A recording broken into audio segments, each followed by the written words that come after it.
600,000 dominoes. 600,000 dominoes. It happened in Germany. A group was trying to create the longest ever miniature domino run. You've seen that where they tip over a domino and it tips the next domino and they all go and make patterns. 600,000 dominoes is how many they were trying to put together for the world's longest miniature domino run. 600,000. It took them 2 weeks. 2 weeks of painstaking toil to set up every one of those miniature dominoes. 600,000 of them in a line. And just as they were getting ready, they were getting their cameras ready, they were going to record this incredible feat so that they would get the world record. Just as they were getting ready to set off the first domino, a fly landed on a domino somewhere in the middle, in the midst of that 600,000. One tiny, tiny fly landed on a domino and set the whole thing off too early, ruining 2 weeks worth of painstaking work and destroying their shot at the record. That's what it can feel like for us as a church if our goal is to get along. If our goal is to get along with one another, we can feel like we put in painstaking effort, we've worked really hard, we've got everything lined up and set up, and then suddenly something flies in and destroys our run. The whole thing lands on us and spoils everything. We're looking at a passage here from James, continuing our sermon series from James. James chapter 3, verses 13 through 18. And we're going to be looking at just that problem. People in church not getting along. Turn there with me if you would. This is James chapter 3, verses 13 through 18.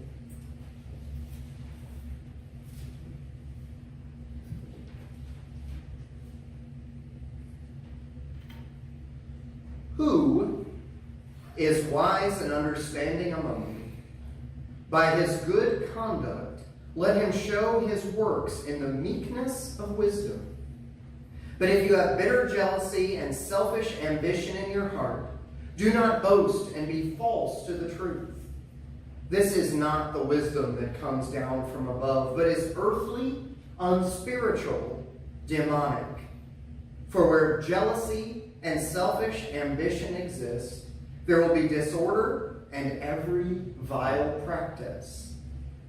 But the wisdom from above is first pure, then peaceable, gentle, open to reason, full of mercy and good fruits, impartial and sincere.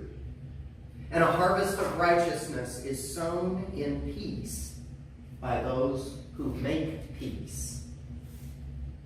Here we have James giving us what appears to be an answer to dissension in the church, an answer to people not getting along, the remedy, the solution to people not getting along. Now remember, what is James' focus here?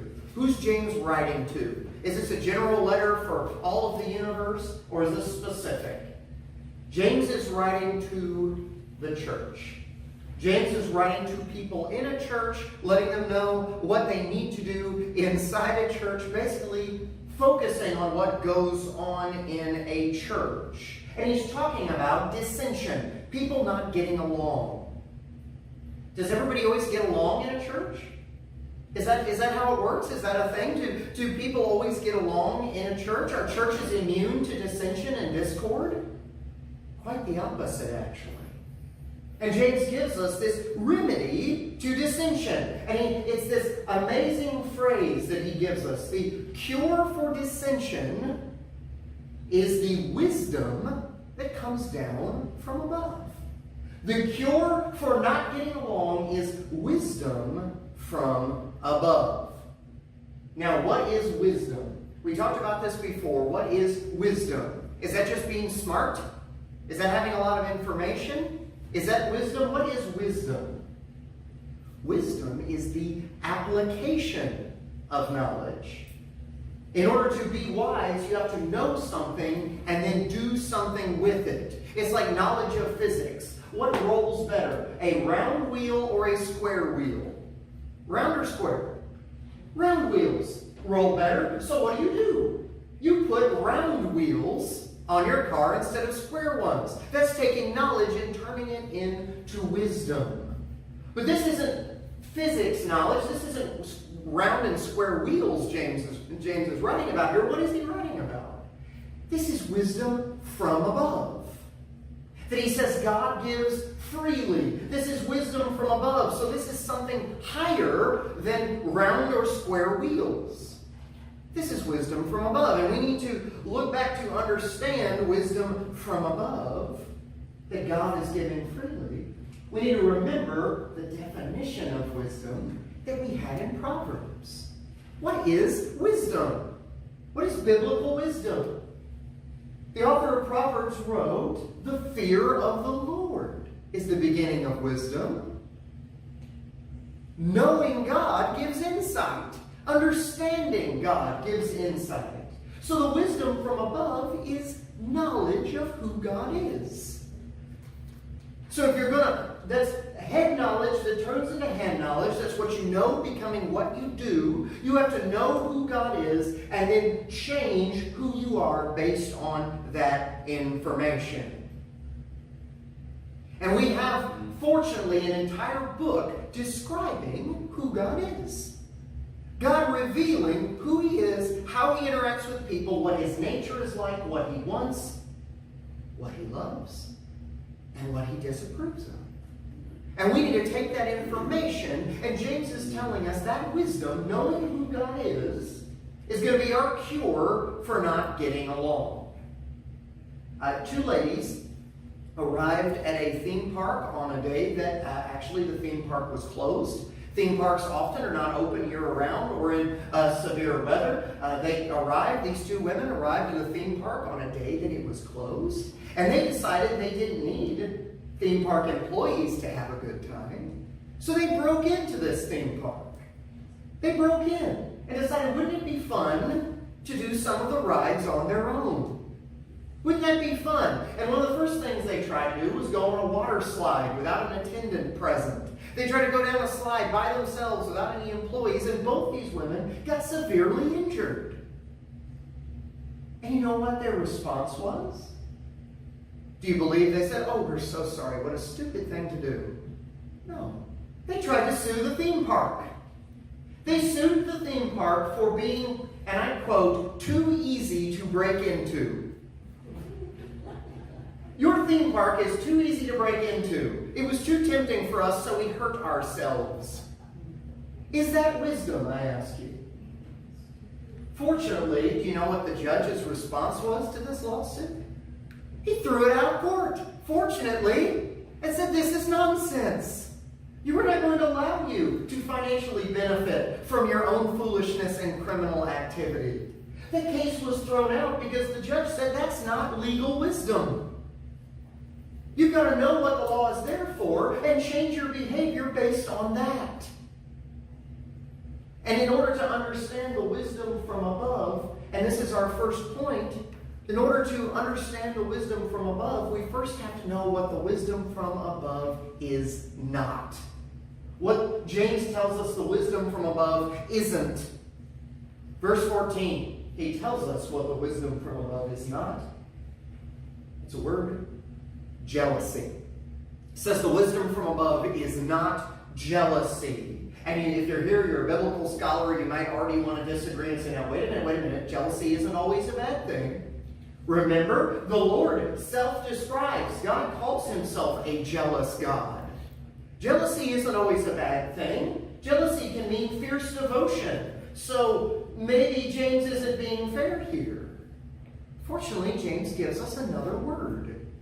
This isn't jealousy like God's fierce devotion. He gives us the Greek word pikros. Pikros, which means sharp or bitter. This is sharp, bitter jealousy. Not a good thing. This is sharp, bitter jealousy. And remember, this is in the context of the church. This is people looking around the church, looking at one another, seeing people who have something they don't, and being jealous about it. It could be wealth. You could pull up next to somebody else's car out there, and it might be nicer than your car, and you say, "Well, what? they get to have a car. I don't have a car like that. Good grief. It might be clothing. You might see someone who's better dressed than you, fancier dressed, and you can say, wow, I wish I had that kind of money. I wish I could dress like that. It could be that kind of jealousy, or it could be a whole other kind of jealousy. It could be an influence jealousy. You could look around and see people who are in leadership roles or having influence on leaders and say, why isn't my voice heard as loudly? Why isn't what I want done? Why am I not listened to? All these things are called bitter jealousy here. It's bitter because when you look at what somebody else has that you don't, your heart is telling you that what you have isn't enough. When you look at something with jealousy and say, wow, I wish I was like them, or had what they had, or could experience what they experienced, that's a bitter emotion. That's a sharp, stinging emotion because it's your heart telling you you don't have enough.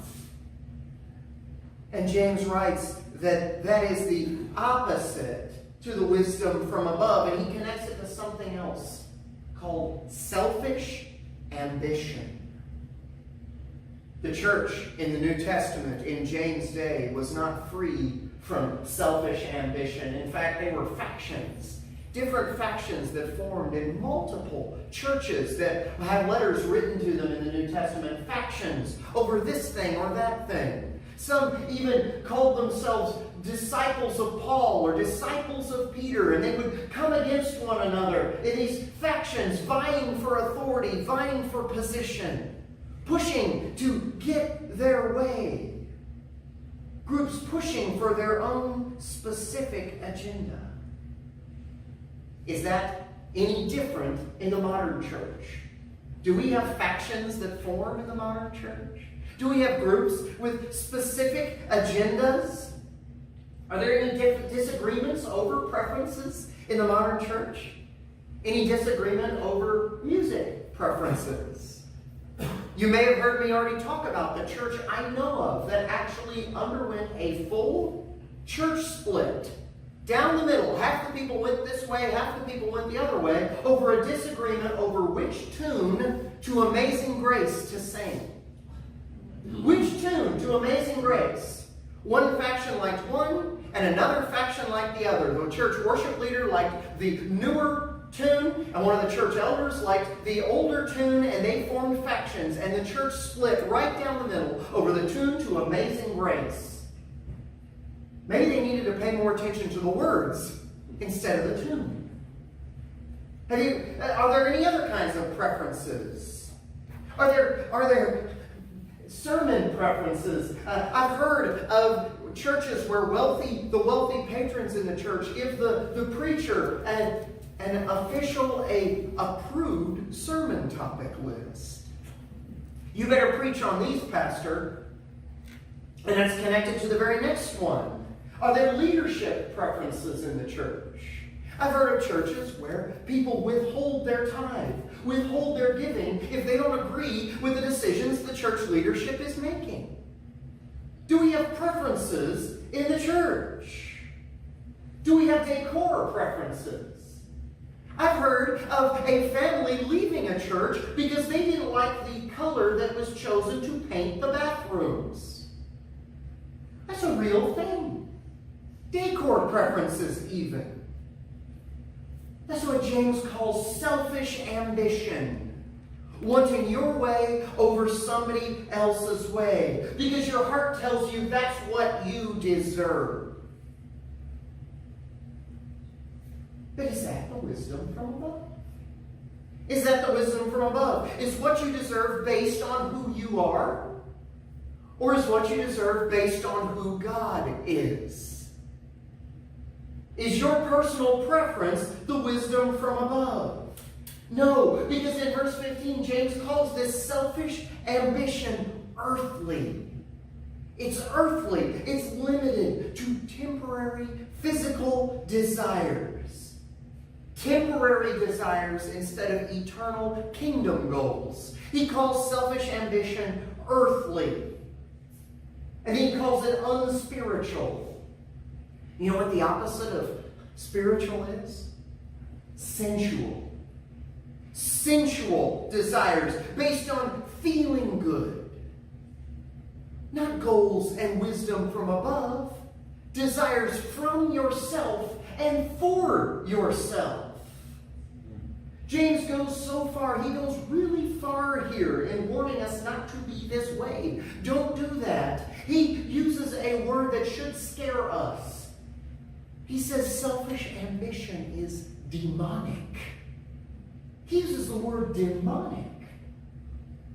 Who do demons serve? The wisdom from above? Oh, demons serve Satan. He says that having selfish ambition is you serving Satan, not God. Because instead of strengthening God's church, you are pulling his church apart. You're doing what Satan would want because you're crippling the church's ministry. Now we might pause and give James some pushback here. Okay, wait a minute. That's going really far. How do we know that's what selfish ambition does? How do you know that my personal preferences are going to destroy a church? How do you know that, James? Verse 16. He says he writes that where these ambitions, these selfish ambitions exist, that church will have disorder. Is disorder a good thing or a bad thing? When you go to a courtroom, does the bailiff say disorder in the court? No, that's a Three Stooges episode. That's not the way it's supposed to run. Disorder is a bad thing. That's a Greek noun here, and we get related Greek adjectives to that word disorder. The adjectives unstable. The adjective restless. Unstable and restless. Unstable churches. Is that a good thing? No. These are churches that shrink instead of grow. Unshrink instead of grow because they have competing preferences, pressing in and squeezing the life out of the people. Unstable churches shrink instead of grow. We have restless churches where splits occur, where whole groups of people leave because they would rather get their way than preserve the peace of God's kingdom. Restless churches where people become perpetual church shoppers because they can never find a church where they get along with people. If you argue with enough people, eventually you have to say, maybe it's not them. Maybe it's me. Restless churches, unstable, restless churches. That's what James is writing for us to avoid. Churches where people would rather leave than not get their own way. Personal desires.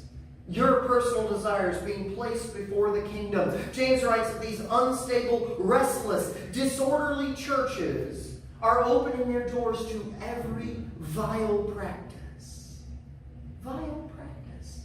Practices, worship that is displeasing to God. Because if you're chasing selfish ambition, you're not worshiping God. You're worshiping yourself. That's a vile practice.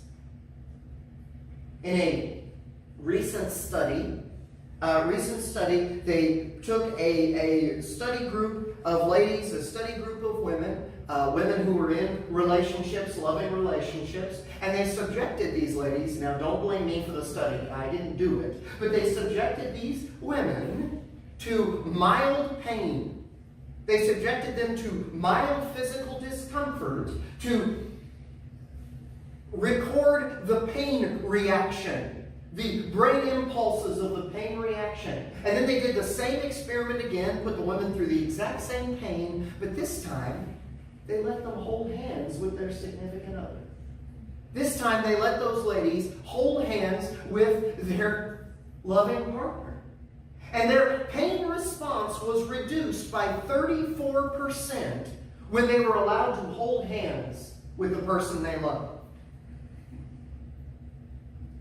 That's what a partnership, that's what a loving commitment is supposed to do. It's supposed to make pain more bearable, and it's supposed to make good things more beautiful. That's a picture of unity in the church. The Church of Jesus Christ is supposed to make earthly things more bearable and godly things more beautiful.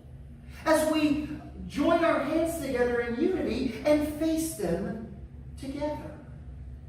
And that leads us into our final point. We've heard what the wisdom from above is not. But we need to hear from James a definition of what the wisdom from above is.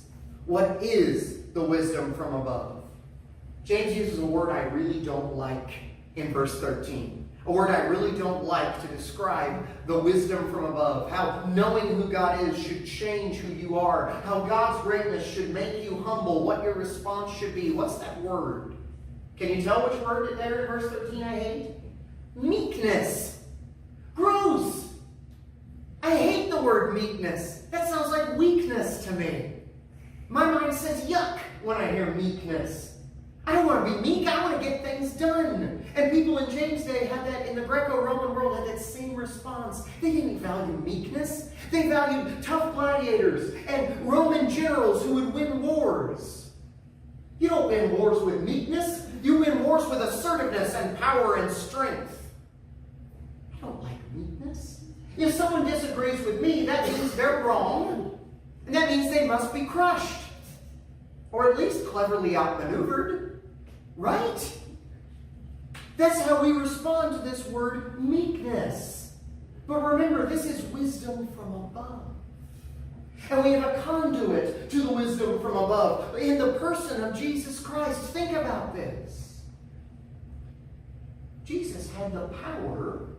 He didn't have to cleverly outmaneuver them. He had the raw divine power to crush Rome and the Sanhedrin. Instead of letting them hurt him, he had the power to hurt them instead. Did he not? And yet Jesus chose to respond to them, to their attacks on him. Chose to respond in what? Meekness. He chose to respond in meekness. He gave his life in meekness. Humility before God, gave his life in meekness so that you can be forgiven for selfish ambition. So that you can be forgiven for wanting to crush people. So you can have a life with eternal relevance. A life that will last beyond your personal preferences. A life with relevance beyond your personal and selfish ambition. Really be part of Jesus' church. Marvel. Marvel at how meekness overcomes wrongdoing. Marvel at how Jesus' meekness undid wrongs. And imitate that. Jesus put the divine salvation agenda ahead of any personal ambition agenda. To be in his church, then, you have to share his salvation agenda. You have to put that ahead of any personal ambition agenda. To be in his church, you have to share his salvation agenda and be free from self-promotion. So again, the definition, the cure, the way to avoid conflict in the church is the wisdom from above. How do you have biblical wisdom? Again, you have to know who God is. That's what Jesus' earthly ministry was. He was introducing us to the person of God. He was showing us exactly who God is. Jesus shows who God is. So if you're going to live this wisdom from above, you need to then react to situations and people like Jesus would. You want the cure for conflict? Respond like Jesus would. Create unity instead of dissension. James pleads with the church, pleads with us. Don't let all of our earthly, sensual, disorderly, unstable, restless attitudes pull this church apart. Don't let it happen. Verse 17, James goes deeper into what meekness is. Goes deeper into meekness. He says, be pure first. Start with your own problems and work towards purity in yourself first. Be holy like Christ first. Get free from your own personal agenda before you tell somebody else they are wrong. Check why you want that thing to be done. Is it because it's for you or because it's for God? Check yourself for personal ambition before you tell somebody else they are wrong. He gives us another word that I don't like. Peaceable. Be peaceable. Try to get along with people instead of looking for reasons to be offended. I was in the Kroger parking lot a while back, and on my way walking in, suddenly, walking through the parking lot, there aren't sidewalks there. You got to walk through the parking lot to get from your car to the store. And all of a sudden, a car right next to me suddenly put on its reverse, white lights that come on when a car's going in reverse, suddenly slammed into reverse and started backing up directly towards me. And if I hadn't darted nimbly out of the way, I would have been a Matt pancake. I had to get out of this lady's way. And I was ticked. What on earth? Are you crazy? You don't even look? And I'm like, well, whatever. Some people are just stupid. So I'm heading into Kroger, and I hear a voice, an angry-sounding voice, cry out from behind me, "Hey, you!" Like that. A gravelly, aggressive voice. Hey! Hey, you! And I turn around. What? You're the idiot here, not me. You want to make this something else? Let's make it something else. And that gravelly, awful voice said, "I am so sorry. I never meant to endanger anyone. I'm so sorry. Please forgive me." And that changed my whole attitude. Yeah, they did something stupid. Yeah, they have the voice of a troll, but they didn't mean any harm. This person's apologizing. This person recognizes that what they did was harmful. They're so sorry. That's the word, they're peaceable. Before you get angry, before you get offended, look for reasons to forgive. Look for reasons to get along. James writes to be full of mercy. That's quick to forgive. Be full of mercy. Before turning around ready to put somebody in their place, be ready to forgive them. Because Jesus Christ has forgiven so much worse from you. Be full of mercy. James gives us a synonym for mercy, gentle. Be gentle. And show courtesy. Treat people like they have value, even if they disagree with you. Because Jesus died for all sorts of people, all different types of people. Treat people like they have value, even if they like a different type of music. Treat people like they have value, even if they want to paint a bathroom vomit beige. Treat people like they have value. Because Jesus gave them value. James says to be open to reason. To discuss, that means to be rational. To discuss privately the situation with the people involved or the person involved instead of getting angry.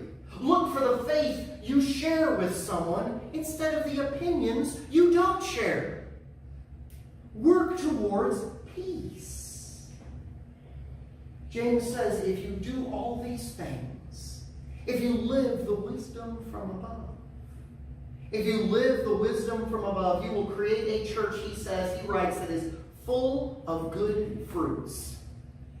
Now, James, a Palestinian audience would have understood fruit farming. They would have had fruit trees. They'd understand that growing fruit, healthy, edible fruit, is much more difficult, takes a lot more work than growing weeds. Weeds grow on their own. Fruit does not. It needs help. It needs to be nurtured. It takes careful work. And that's what we need to do here. We have to convert our thinking have to convert our responses, change our responses in the church. Change our responses to the annoying people in the church to see that what comes naturally, what comes easily, is like a weed. What comes easily is going to be selfish ambition. And what takes special, painstaking effort is going to be the wisdom from above. Jesus died in meekness to prove he was the Prince of Peace. And the final exhortation here from James is in verse 18. We need to serve Jesus then, the Prince of Peace, by making peace. And your result is going to be that harvest of righteousness. So work for that. Work for that. Work for a bearable and even beautiful church, instead of a divided, splitting, sinking church.